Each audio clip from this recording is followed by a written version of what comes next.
First of all, I want to say I am extremely sorry to the guy who asked for this scaling.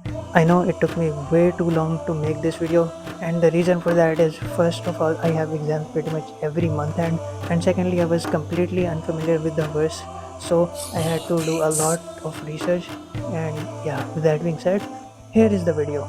First of all, there is this blank canvas called a canvas or creation. This is where all the creations take place. Then the first creation transcends all concepts, including concepts of space, time, and dimensions. Therefore, it will be outerversal, and each new creation transcends the previous one. So the second creation transcends the first creation. However, this does not mean the second creation is high outerversal, because outerversal has infinite number of layers. So transcending something that is one layer into outerversal isn't high outerversal, it is just two layers into outerversal. So the second creation is two layers into outerversal.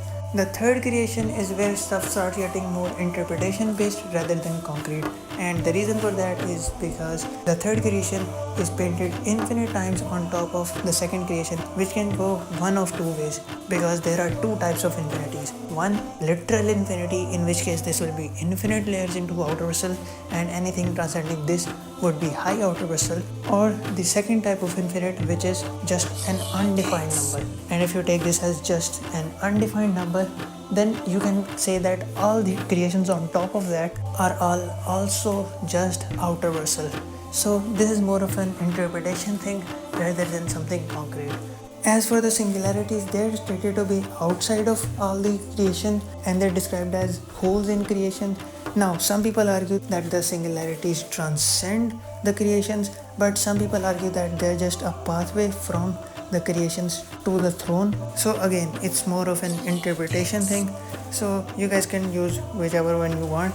If you guys do take it as transcendent, then it will be high outerversal. And finally, the throne, which transcends everything, would be high outerversal, regardless of whether you think that the singularities transcend the creation or not. And as for the outerversal, some people might argue that's pretty much it for his scaling. I really hope you guys enjoyed this video. Please leave a like and consider subscribing, it means a lot. And I'll see you guys in the next one, which will be young Kratos or Greek Kratos scaling, as well as some clarifications about the Norse Kratos scaling. So with that being said, see you guys next time. Have a good day. Bye bye.